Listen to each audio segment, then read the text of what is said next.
De par la Constitution, le président de la République est la figure la plus symbolique de notre pays. Et en cela, il a droit à tous les égards et à la considération due à son prestigieux rang. Un principe auquel une poignée de compatriotes ont du mal à se soumettre. Voici pour eux quelques précieux petits rappels avec Joseph Clément Ongba.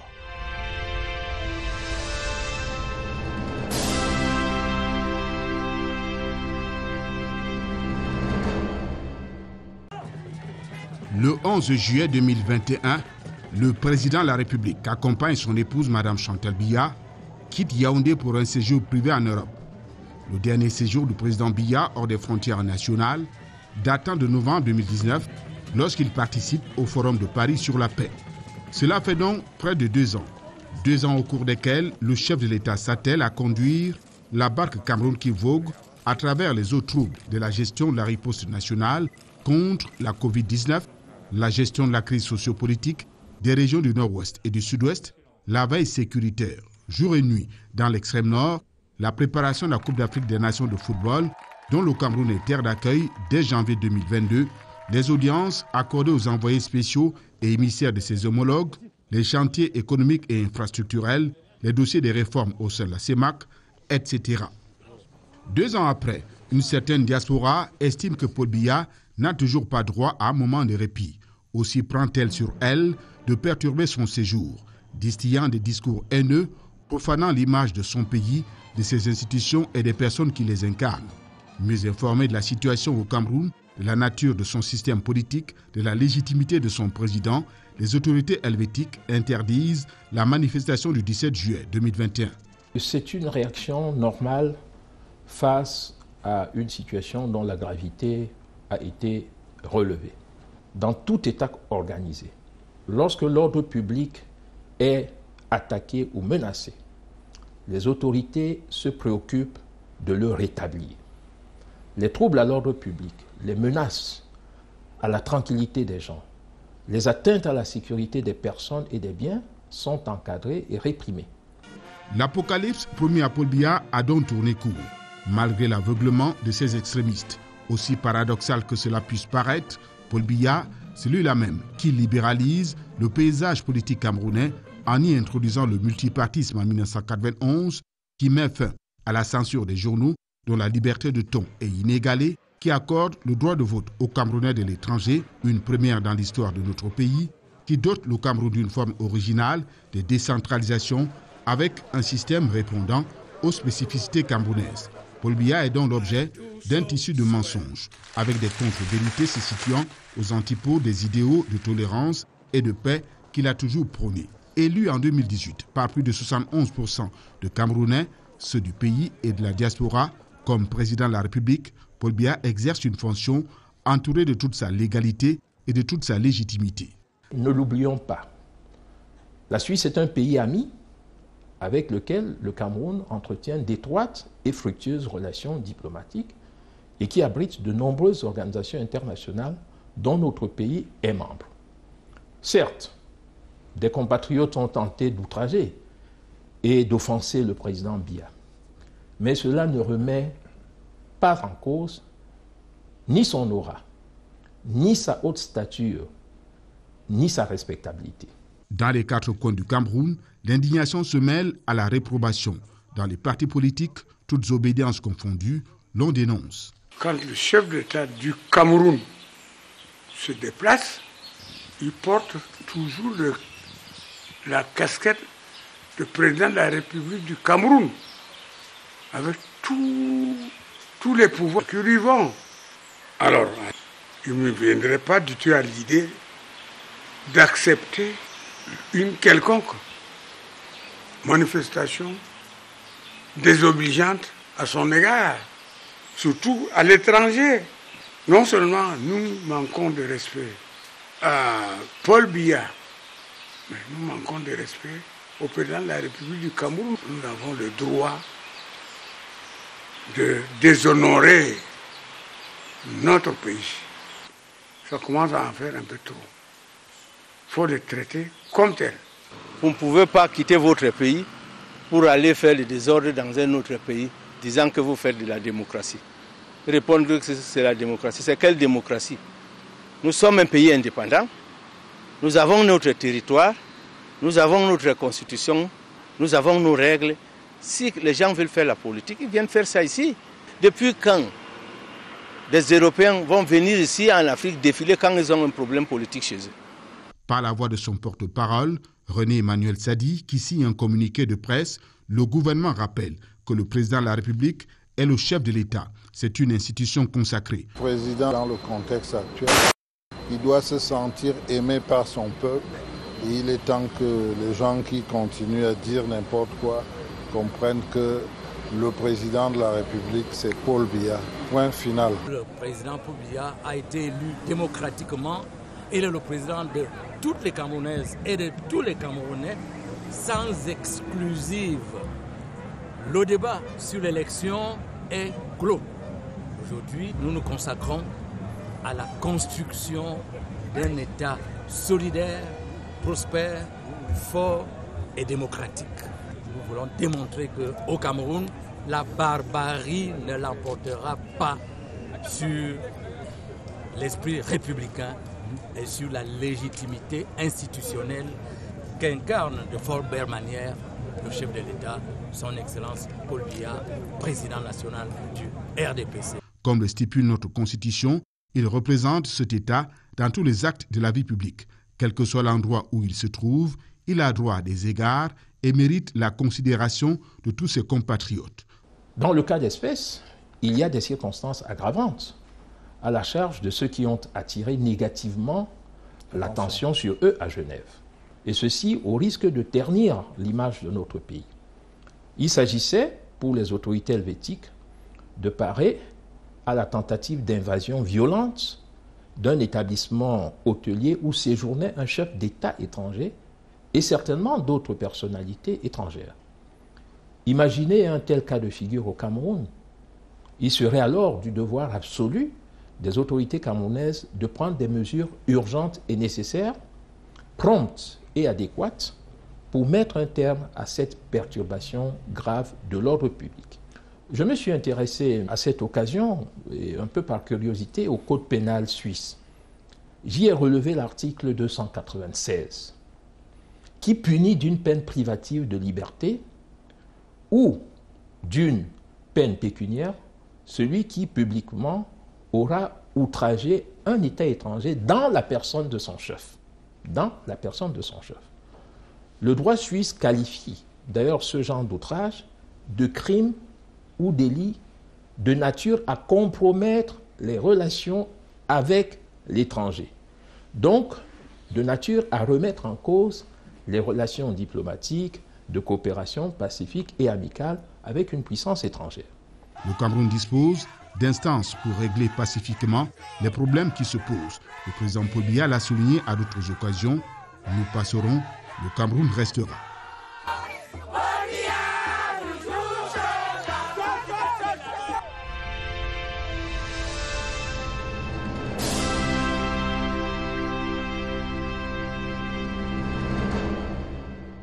À ceux et celles qui ont volontairement ou involontairement la mémoire courte, nous avons entrepris de remonter le fil de notre histoire commune pour évoquer la gestion par le président Biya des différentes crises auxquelles notre pays, le Cameroun, a eu à faire face depuis son accession au pouvoir. Ce soir, nous allons spécifiquement marquer un arrêt majeur sur la gestion de la période des années dites de braise au Cameroun, une période d'épreuves difficiles et de contestations virulentes qui a offert au président camerounais de déployer tout son génie politique. C'est un document exclusif d'une trentaine de minutes, fait d'évocations et de témoignages d'acteurs de premier plan de cette période particulière de l'histoire de notre pays et qui tous s'accordent à reconnaître en Paul Biya une habileté politique unique. Regardons.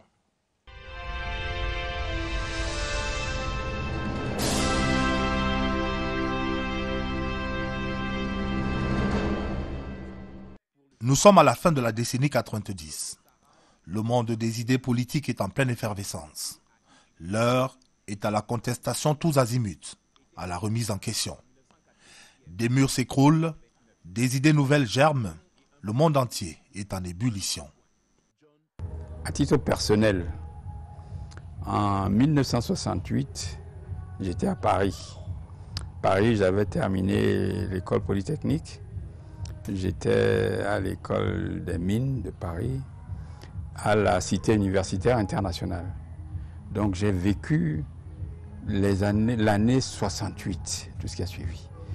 Donc à bien des égards, les années de Braise m'ont replongé dans cette atmosphère où tout était sujet à caution, où les hiérarchies étaient bousculées, où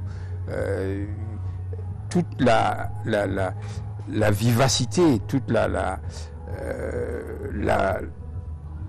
l'implication était mise en avant par rapport à une culture bien établie, une administration qui maîtrise les choses.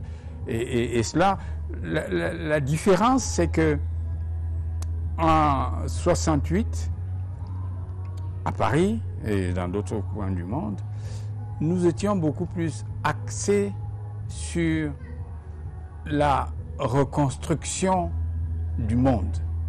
Nous voyons que le système qui existait n'était peut-être pas le meilleur. C'est à ce moment-là qu'il y a eu des slogans comme « il est interdit d'interdire », etc. Donc, véritablement, c'était une agitation intellectuelle extrêmement importante. Le Cameroun, pays ouvert au monde et doté d'un capital humain des plus avant-gardistes, ne peut échapper à la mouvance mondiale. Au Cameroun, très vite, ce mouvement social a pris un aspect, une tournure politique. Donc, les politiques se sont plus ou moins imposées. Le Cameroun n'était pas nécessairement celui qui a inventé ces notions-là. Mais une qui était très forte, c'était la conférence nationale souveraine.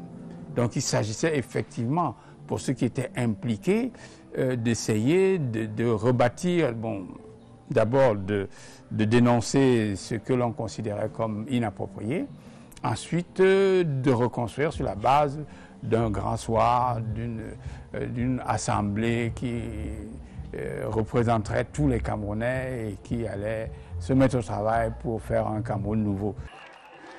Et c'est ainsi que le pays sera frappé de plein fouet par le vent de la contestation. C'est notre arrestation en 19 février 90 avec Maître Yondo, Henriette Ekoué et consorts qui a déclenché le processus du retour au multipartisme. Ça, c'est indirect. On ne l'a pas fait, on se réunissait pour inciter le chef de l'État à ouvrir. On ne savait pas que ce serait l'élément déclencheur de tout ce processus politique. Directement, lorsque nous sortons de prison, l'anniversaire c'est dans bientôt le 14 août 1990, je sors avec la volonté farouche, avec la direction du parti, du PC en clandestinité, de reprendre ce que notre arrestation a arrêté, c'est-à-dire une dynamique pour amener le pays au multipartisme. La ville de Douala sera l'épicentre de cette contestation sociale. Les positions se raidissent, de nouveaux acteurs politiques entrent en scène, de nouveaux regroupements apparaissent. Le plus emblématique étant l'Union pour le changement. Par la suite, nous sommes avec Henriette Ekoué et la direction de l'UPC combattante en clandestinité à l'origine de la création de l'association des partis politiques et des associations, la coordination des partis politiques et associations, qui est la mère de l'Union pour le changement qui nous amène en 92 aux élections. Et ensuite, bon, toute la période des villes mortes, en coordination avec d'autres leaders comme Mbouamassok, Tchameni et d'autres activistes et d'autres partis politiques, c'est nous qui allons animer toute la phase des villes mortes qui va s'étendre sur pratiquement 6 mois. Et enfin, à titre personnel, je suis celui qui a généré l'idée du carton rouge. En réalité, l'idée m'est venue quand j'étais en prison à Batouré, au mois de juin 90. Et c'est à ce moment que se jouait la Coupe du Monde, où, comme on a battu l'Argentine, j'étais en prison. Et c'était la première fois qu'on généralisait le carton rouge. Il faut savoir que pour faire sortir quelqu'un du jeu, l'arbitre lui donnait un carton rouge.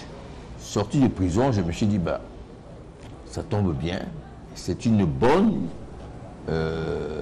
idée pour montrer la porte de sortie au régime en place. Malgré une contestation sociale des plus vives, le président de la République, Paul Biya, observe et garde son calme.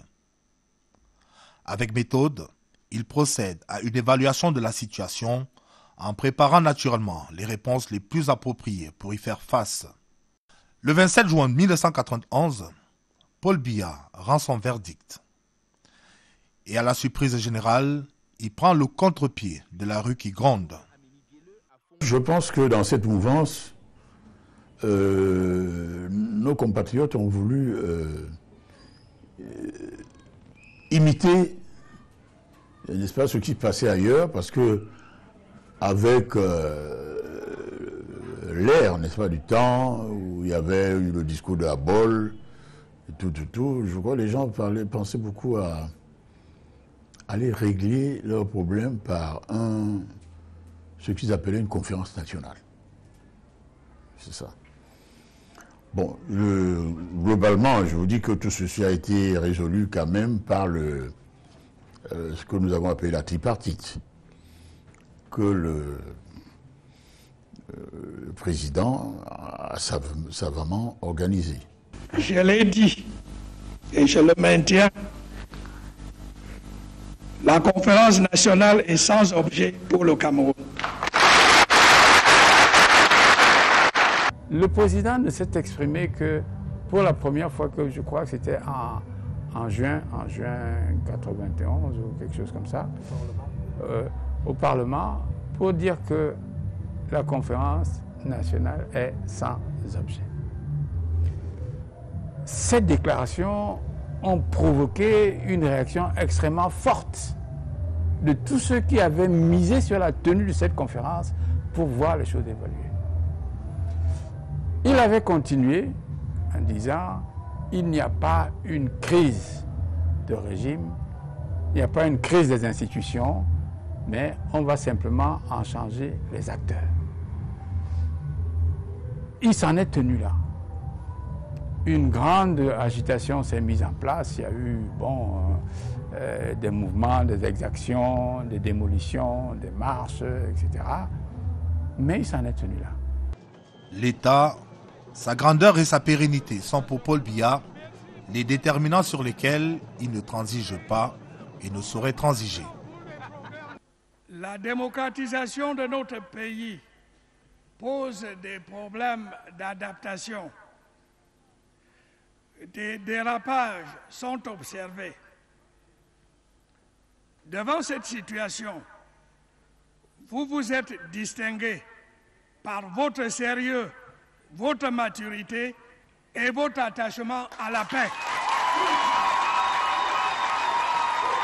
Le propos tenu par le président Biya le 27 juin 1991 devant la représentation nationale est un acte de courage qui révèle toute l'obstination du chef de l'État à assumer sans jamais faiblir son magistère.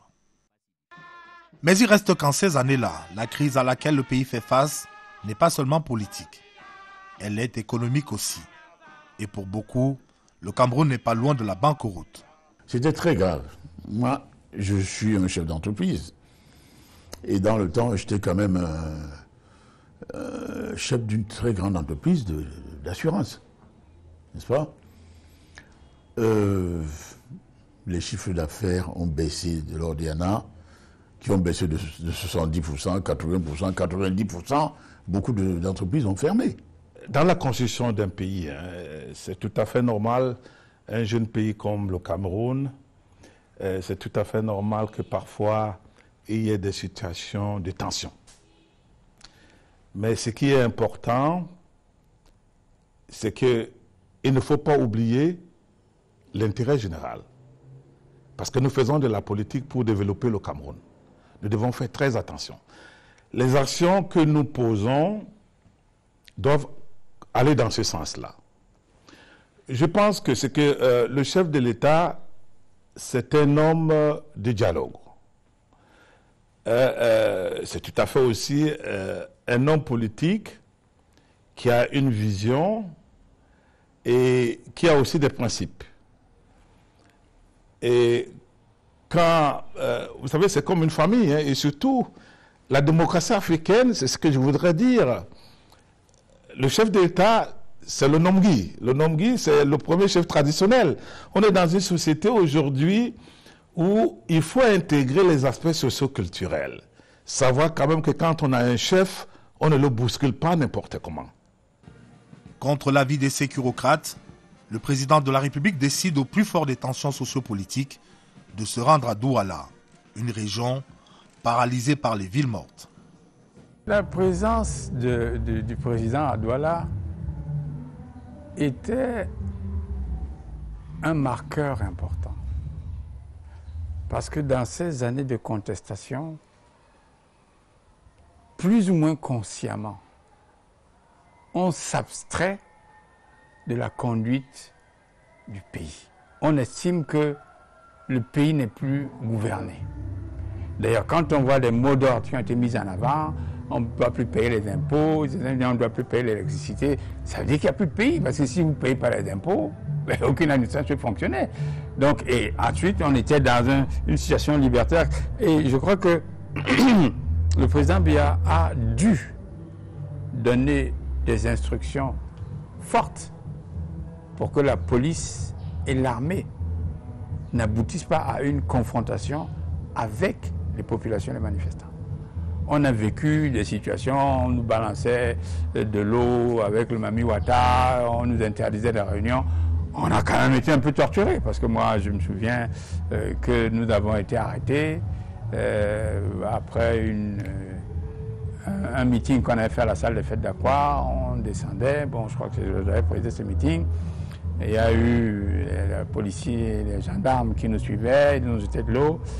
Ils m'ont pris, on nous a amenés à la gendarmerie du port, et puis on nous a un peu fricotés, on nous a un peu tapé sur la plante des pieds, etc.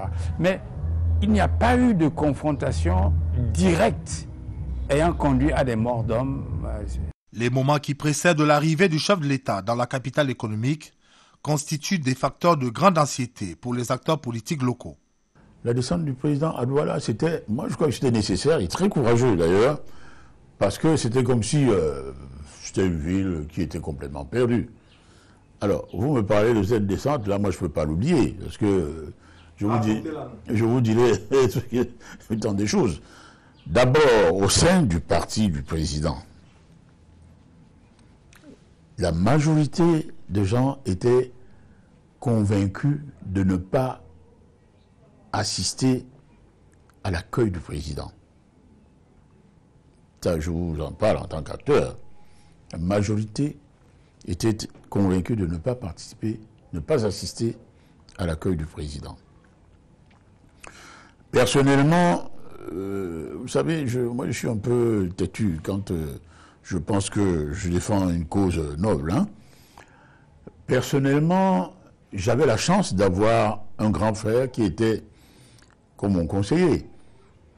Alors, le ministre Robert Mbelambapé, paix à son âme, en ce moment-là, il était à la Soukapane, donc il habitait Douala. Et j'allais souvent le rencontrer pour prendre conseil. Et en parlant de cette visite, la veille, nous nous sommes donné rendez-vous, feu Madame Foning et moi, chez le ministre Mbelambapé, de regretter mémoire. Alors, moi j'ai demandé à mon aîné, Mbelambapé, alors le président va venir, avec ce qui se passe, qu'est-ce qu'il faut faire? Est-ce que nous pourrons aller? Parce que les gens, ils avaient décidé de s'habiller en noir, que personne n'aille à l'accueil du président. Alors le ministre me dit, mais tu sais Thomas, toi tu es un député. Tu ne peux pas ne pas aller à l'accueil du président. Et il faut essayer de faire tout pour mobiliser les gens pour assister à l'accueil. Alors, et comme Françoise Foning était là, en fait, elle était aussi concernée, parce qu'elle était aussi députée avec moi. N'est-ce pas? Nous sommes tous passés députés pendant la première la promotion des députés du Renouveau. Elle était avec moi. En fait, ce que disait le ministre Bélan Mbappé nous touchait tous les deux. Tous les deux.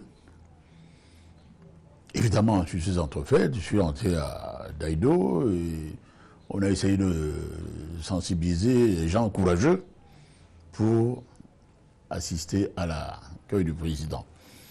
Alors, je me rappelle que en descendant, vous voyez la colline là, devant le collège Alfred Sacker, au rond-point, il y a des gens qui m'ont intercepté. Bon. Seulement, ils ont vu que c'était moi.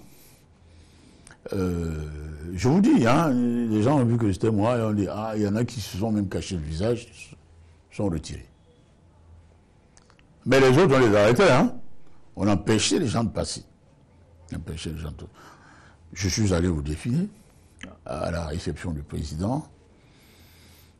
Et quand je vous dis que je me rappelle très bien de ces choses-là, nous étions là, ces courageux qui ont insisté là, et vous connaissez la belle phrase qu'avait prononcée le président de la République, parce que puisque les gens passaient, disaient que oh là là, ils ne pouvaient plus même mettre pied ici, Douala était pris par les autres, Douala n'était plus avec le régime. À la place de l'UDEAC à Douala, Paul Biya prend la parole devant une assistance tout de suite. Est-ce que ça voulait dire quoi? Ça voulait dire que, bon, ben, on disait que je n'étais plus là, je n'étais plus vivant, je ne pouvais même plus mettre pied à Douala. Ben, mais voici donc. Alors là, vous pensez, ceux qui étaient là, mais c'était la joie, c'était la fête. Le séjour du président Biya à Douala est un acte de courage.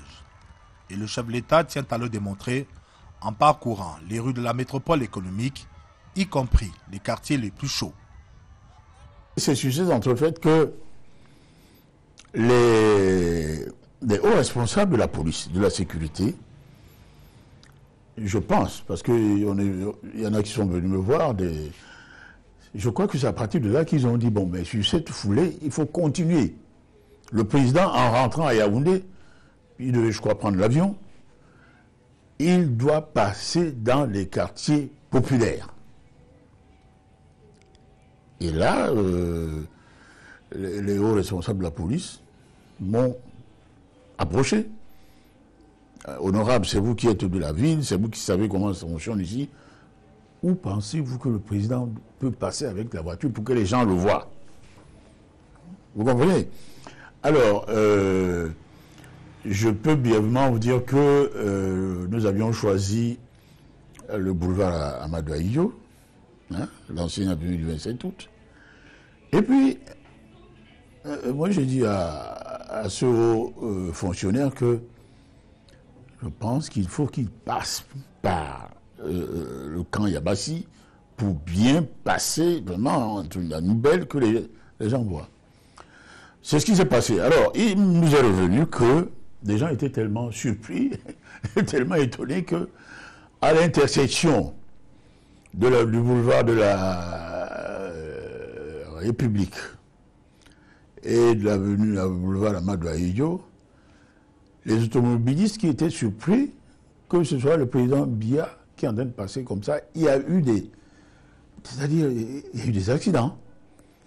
Ah oui, il y a eu des accidents parce que les gens sont percutés entre eux, étaient surpris de voir que le président était là. Cette visite du président de la République dans le littoral va constituer un tournant important. C'est le véritable marqueur dans l'inversion du rapport de force qui va s'observer par la suite. Mais en politique, il faut savoir raison garder. Il faut faire une analyse concrète de la situation concrète. Et en fonction d'elle, froidement, adopter une nature plus ou moins offensive, avoir la capacité de reculer pour mieux sauter, au lieu de foncer tête basse vers des objectifs qu'on ne peut pas atteindre. Et je crois que nous avons un peu péché par une mauvaise appréciation du rapport de force réel. on avait l'impression, compte tenu du grand enthousiasme qu'a suscité cette période auprès des Camerounais, que ça allait passer automatiquement. En face de nous, nous avions un régime qui avait des difficultés énormes, mais qui avait quand même à sa tête, et c'est peut-être l'une des qualités du chef de l'État, quelqu'un qui a beaucoup de flegme, de réserve et qui ne se précipite jamais. On a à plusieurs fois eu l'intention d'accélérer un peu ces prises de décision. Malheureusement, on avait affaire à quelqu'un qui prenait tout son temps pour prendre la décision. Et là, cet aspect des choses, on n'a pas bien apprécié. La gestion efficace de cette période délicate pendant laquelle le pays aurait pu basculer dans le chaos dévoile dans le même temps les qualités d'homme politique hors pair du président Biya. Malgré toutes nos divergences vis-à-vis du chef de l'État et du régime, il faut quand même dire que l'expérience a beaucoup joué.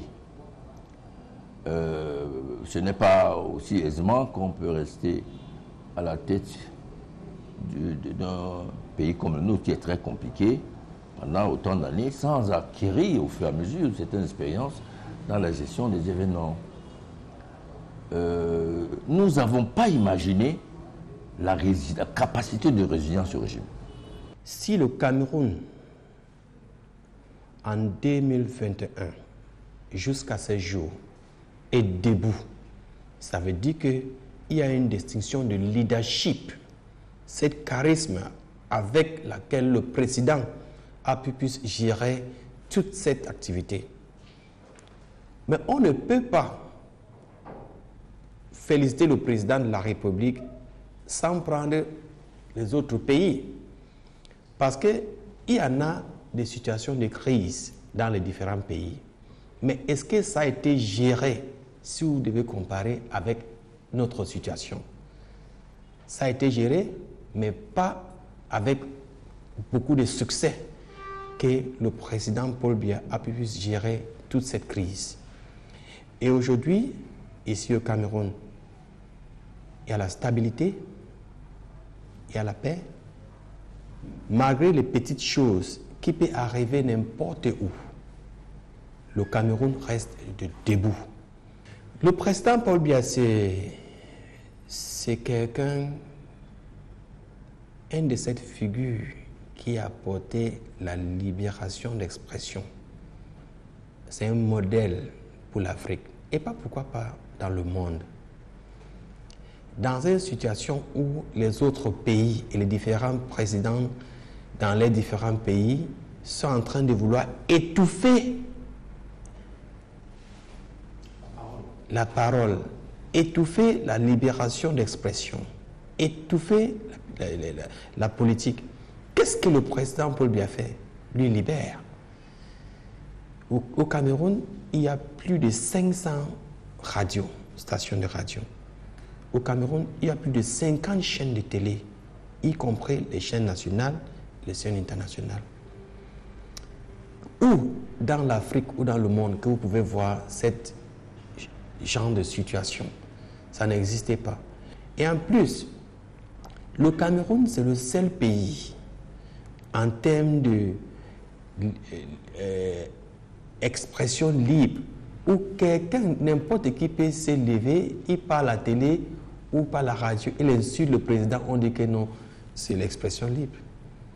Si vous avez d'autres pays où ça existe, il faut me citer.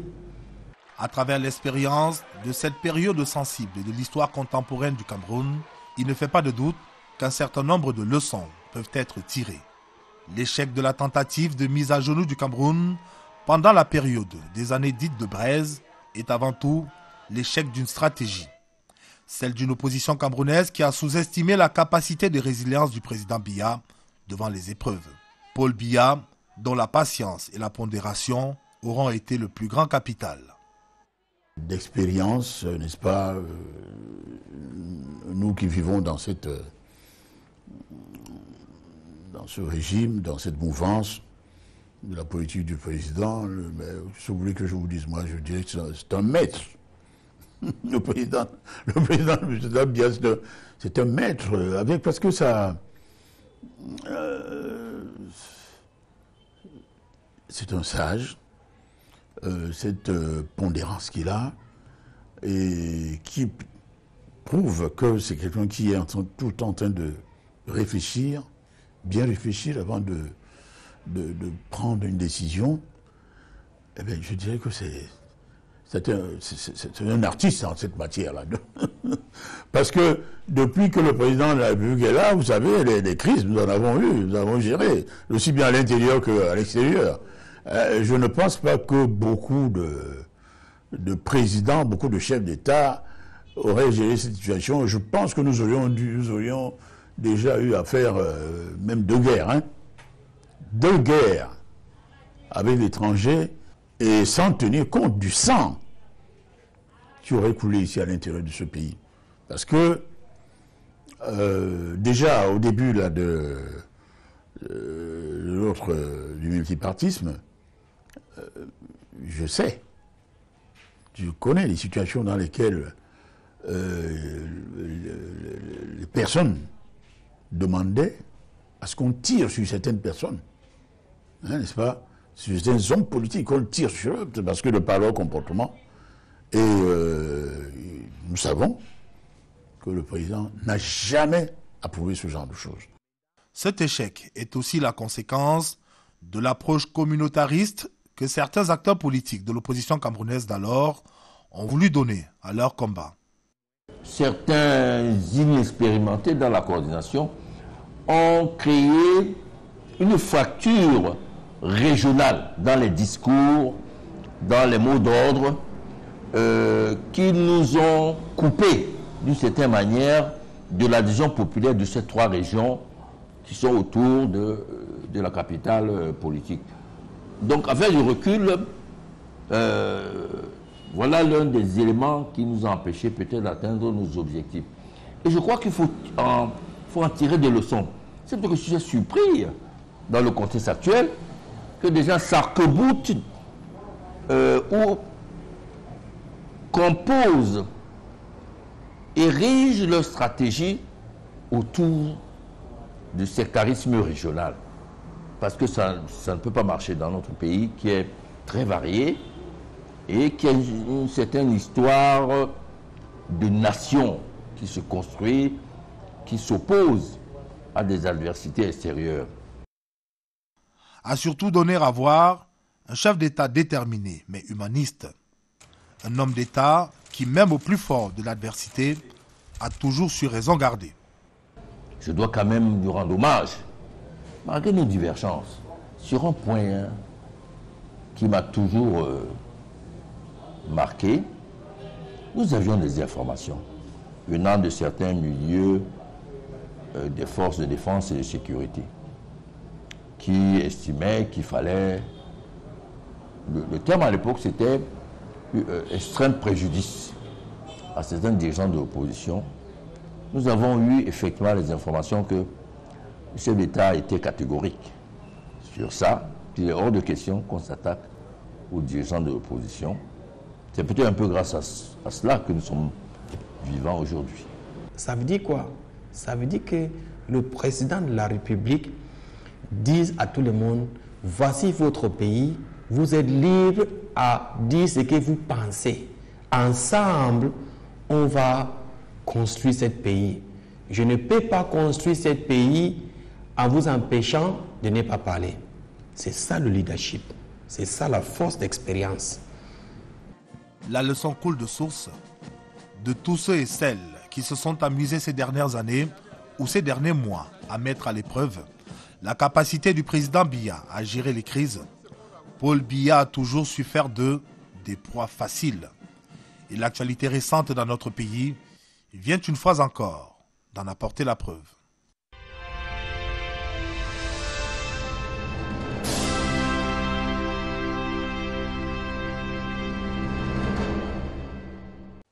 Chers téléspectateurs, votre magazine est à présent terminé. Merci de l'avoir regardé.